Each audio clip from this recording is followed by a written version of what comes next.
इस वीडियो में दी गई जानकारी सामग्री गणना की प्रामाणिकता या विश्वसनीयता की गारंटी नहीं है। सूचना के विभिन्न माध्यमों ज्योतिष, पंचांग, प्रवचनों, धार्मिक मान्यताओं, धार्मिक ग्रंथों आदि से संकलित करके यह सूचना आप तक प्रेषित की गई है। हमारा उद्देश्य सिर्फ सूचना पहुंचाना है।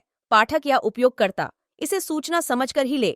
इसके अतिरिक्त इसके किसी भी तरह से उपयोग की जिम्मेदारी स्वयं उपयोगकर्ता या पाठक की ही होगी। नमस्कार दोस्तों, स्वागत है आपका हमारे YouTube चैनल सांसारिक जानकारी पर। हम आपको यहाँ पंडित प्रदीप जी मिश्रा द्वारा बताए गए उपाय जो वे अपनी कथा में बताते हैं उनकी जानकारी देते हैं, ताकि आपको एक ही जगह पर ही सारे उपाय मिल जाए। गुरु जी के बताए गए उपाय श्री शिव पुराण से जाने गए होते हैं, इसलिए निसंदेह भगवान शिव पे विश्वास रख कर करे। इस पुराण में शिव जी को वात्सल्य, दया और करुणा की मूर्ति के रूप में महिमामंडित किया गया है। इस पुराण का पाठ करने से भक्तों के अंदर भी ऐसे ही गुणों का संचार होता है, यानी भक्तों का चरित्र भी भगवान शिव की ही तरह बनने लगता है। जो भक्त शिव पुराण का विधि पूर्वक पाठ करते हैं वो जीवन मरण के चक्र से भी मुक्ति पा जाते हैं। गुरुवार का महत्व और ज्योतिष और आध्यात्मिक दोनों प्रकार से बहुत ही खास होता है। धार्मिक मान्यताओं के अनुसार गुरुवार का दिन भगवान विष्णु को समर्पित होता है और इस दिन उनकी पूजा करने से हमें आध्यात्मिक उन्नति के साथ ही धन समृद्धि भी प्राप्त होती है। वहीं ज्योतिष में गुरुवार का संबंध गुरु ग्रह यानी कि बृहस्पति ग्रह से माना जाता है। कुंडली में गुरु की स्थिति कमजोर होने पर आपकी करियर में तरक्की रुक जाती है और आपको दरिद्रता का सामना करना पड़ता है। बृहस्पतिवार को कुछ विशेष उपाय करने से गुरु की दशा में सुधार होने लगता है और आप फिर से तरक्की की राह पर आ जाते हैं। स्कंद पुराण कहती है, जिस व्यक्ति पर कर्जा बहुत ज्यादा मात्रा में हो जाता है और कर्जा चूकता नहीं है, आप बहुत प्रयास कर लिए, करोड़ों रुपए का कर्जा हो गया, यहाँ से लिया वहां दिया, वहां से उठाया वहां दिया, वहां से उठाया वहां दिया, तो निवेदन है कभी मौका लगे कर्जा मुक्ति के लिए सारे वृक्षों में अगर कोई श्रेष्ठ वृक्ष माना गया है तो वो बट का वृक्ष माना गया महाराज। इसलिए प्रशासनिक कार्य के लिए, मानसिक टेंशन में, परेशानियों में बटकेश्वर महादेव का स्मरण किया जाता है।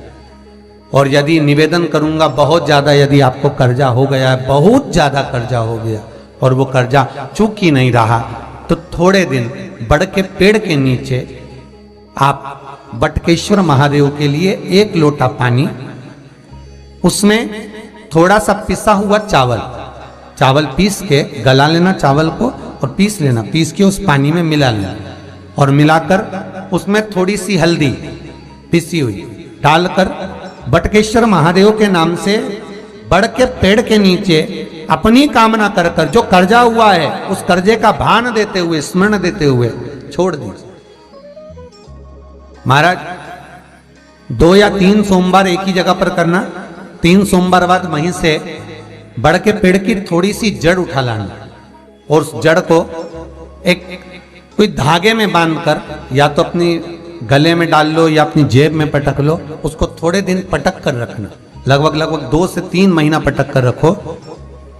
वो जड़ जैसे बड़ का पेड़ विस्तार होता है, पानी गिरे ना गिरे, जल वृष्टि हो ना हो, गर्मी पड़े ना पड़े, उसको कोई फर्क नहीं पड़ता। बड़ का वृक्ष आप रूप फैलता जाता, उसकी जड़ें अपने आप प्रबल होती है। उसी तरह ये बटकेश्वर महादेव कहीं से भी अगर जड़ आपके पास में रखी है 1 महीना, 2 महीना, 3 महीना तक, तो ये जड़ अपने आप लक्ष्मी को पकड़कर खींच कर लाती है और कर्जे से मुक्त कर देती है। बटकेश्वर महादेव का स्मरण सुख का देना हो। महाराज ऐसा कोई कार्य नहीं जिसमें पशुपति व्रत लाख ना करे। बस दिल से अगर आपने पशुपति व्रत करा है, बाबा विश्वनाथ के 5 पशुपति व्रत होते हैं, किसी भी सोमवार से चालू कर सकते हैं। बस करना क्या है, सुबह पूजन की थाली लगाकर लेकर जाना है, शंकर भगवान के शिवलिंग की पूजन करना है, मंदिर में अभिषेक पूजन करो, वो थाली वापिस लेकर आ जाओ, घर में रख दो। उसी थाली में शाम के समय प्रदोष काल में सूर्य डूब रहा हो, उसके कुछ ही समय के बाद आप आनंद में 6 दिए घर से लेकर जाओ, थोड़ा सा मीठा बनाकर लेकर जाओ और 5 दिए शंकर जी के मंदिर में लगाओ पूजन करने के बाद में। मीठे के 3 हिस्से कर दो, 2 हिस्से बाबा के मंदिर में अलग अलग रखिए। एक ही प्लेट में 2 हिस्से नहीं रखना है, दोनों हिस्सों को अलग अलग कटोरी में, अलग अलग दोने में, अलग अलग प्लेट में बाबा को रख दो। और एक हिस्सा, एक दिया लेकर आ जाइए। घर के दरवाजे में प्रवेश करते समय राइट भाग में एक दिया घी का लगा दीजिए, जो लेकर आए हो मंदिर से। उसको जला के नहीं लाना है, वहीं पर जलाना। दरवाजे के पास आराम से बैठो, दिया जलाओ और प्रसाद लेकर अपनी कामना कर कर घर के अंदर सीधा पांव रखकर अंदर चले जाओ। सवेरे फरियाल करो, शाम को भोजन करो। जब भोजन करो उस समय पर जो मीठे का आपने भोग लगाया था भोलेनाथ जी को, जिसका एक हिस्सा लेकर आए हो, सबसे पहले भोजन में वो हिस्सा खाओ। प्रसाद का जो हिस्सा लेकर आए हो उसमें से किसी को वो हिस्से में से प्रसाद नहीं देना, चाहे घर में बच्चे हों चाहे बड़े हों। आपको ज्यादा प्रसाद ले जाना तो अलग से ले जाओ, पर उस हिस्से में से किसी को प्रसाद ना दें। और वो प्रसाद पहले पाकर फिर आप भोजन प्रसादी ग्रहण करें। पर इसका नियम यह है कि प्रसाद जब आप लेकर आते हैं, आपको पहले भी कथा में कहा कि शंकर का प्रसाद रात भर नहीं रखा था। जितनी जल्दी आप प्रसाद का हिस्सा लेकर आए हैं, आधे घंटे के अंदर, पौन घंटे के अंदर आपको वो प्रसाद पाना है और भोजन करना ही है। ये नहीं कि सब आएंगे, इंतजार कर रहे हो, 10 बज गई, 11 बज गई, प्रसाद आपका इंतजार कर रहा है। जो प्रसाद है वो आपकी प्रतीक्षा कर रहा, आपकी बाट जो रहा, आपका इंतजार कर रहा। ये नहीं होना चाहिए। महाराज कितना सुंदर कहा है शास्त्रों में कि केवल एक देव अधिदेव महादेव एक ऐसे होते हैं जिनका प्रसाद रात भर नहीं रखा था। कहां से लिया है? प्रसाद लाकर ताजा रहता है जब तक आप पाते हैं, फिर वो फ्रिज में रख देते हैं। फ्रिज में रखा रखा, किसी ने खाया नहीं खाया, जितने समय तक फ्रिज में प्रसाद रखा रहता है वो इंतजार करता है कि कोई मुझे प्रसाद भक्षण करे। प्रसाद का मतलब होता है प्रभु का साक्षात दर्शन। प्रसाद का मतलब ही यही है, प्रसाद, प्रभु का साक्षात दर्शन। वो रखा रखा जब ज्यादा समय हो जाता है तो घर में वो कष्ट प्रदान करने लगता है।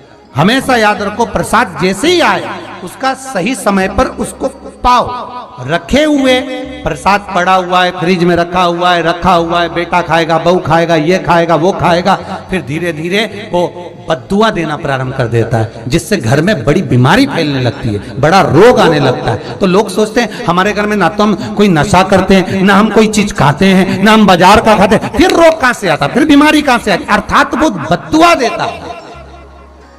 उसका प्रयोग करो, समय पर करो, समय पर पाओ।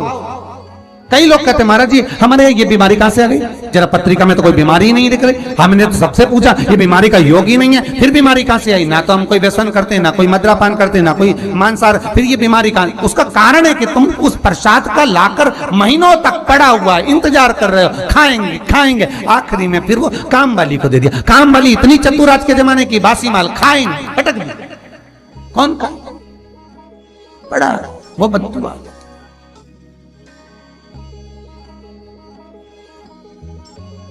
जितना आपको पाना है, जितना आपको लेना है, उतना प्रयोग करो। ज्यादा रखकर बहुत दिनों तक पड़ा है, खोर रखी है, मोहन थाल रखा है, लड्डू रखा है, पेड़ा रखा है, कुछ सामान रखा, नहीं भाई, जितना बने उतना लाओ, नहीं तो किसी को तुरंत बांट दो, समापन करो। पर अपने यहाँ पर बहुत दिन तक रखकर उसका बाबा स्वयं, मेरा श्री जी बाबा, मेरे तिरुपति बाबा, मेरा गोवर्धन नाथ, मेरा भोलेनाथ, उस प्रसाद के रूप में तुम्हारे घर में कितने दिन इंतजार करे कि मैं तेरे भीतर प्रवेश करूं, पर तू कराए नहीं, पड़ा है, रखा रहने दो, मन नहीं करता। शक्तियों जैसा कर्म मत करो जिससे हमें कष्ट की।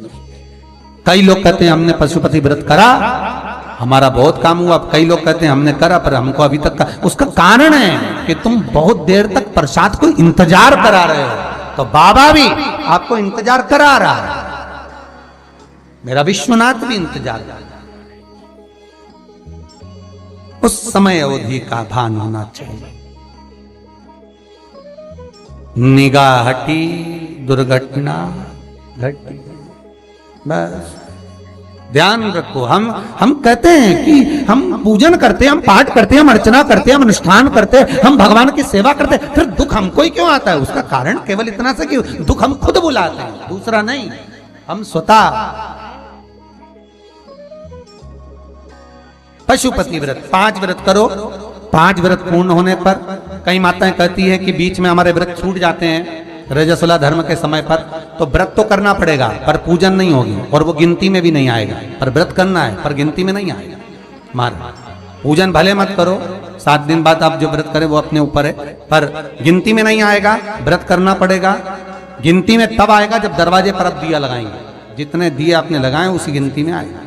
और महाराज 5 व्रत जब पूर्ण हो जाएं, 5वां व्रत रहे, तब एक नरियल श्रीफल, उस पर एक मोली नाड़ा लच्छा लपेटकर उस पे 11 रुपए रखकर, कोई आपको किसी को ना भोजन कराना है ना भंडारा करना है, केवल मोली लच्छा लपेटकर 11 रुपए रखकर बाबा विश्वनाथ के सम्मुख में शंकर जी की वो जलाधारी जो गोल है माता जगत जननी का हस्तकमल, उसी पर रख देना है।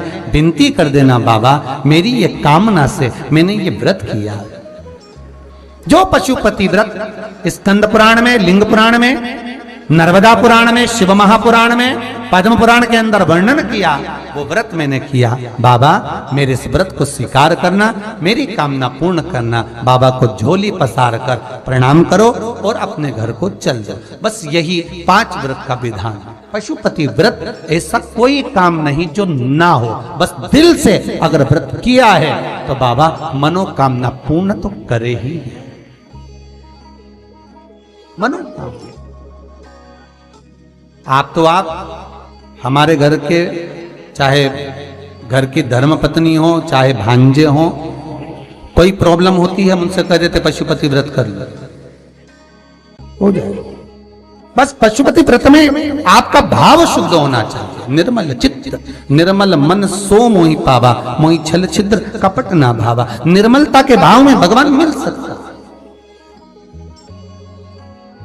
और फिर निवेदन करूंगा, 1 लोटा पानी चढ़ाओ ना चढ़ाओ, पर बाबा से दिल से आप मिलो तो एक बार, दिल से उससे कहो तो।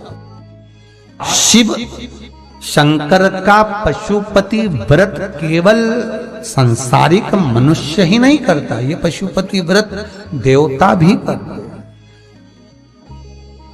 देवता। तो दोस्तों, यहाँ पे हमारी वीडियो समाप्त हुई। उम्मीद करती हूँ हमारी ये जानकारी आपको जरूर पसंद आई होगी। हमारी वीडियो को लाइक जरूर करें और हमारे चैनल को सब्सक्राइब और शेयर करना ना भूलें। जय श्री राम,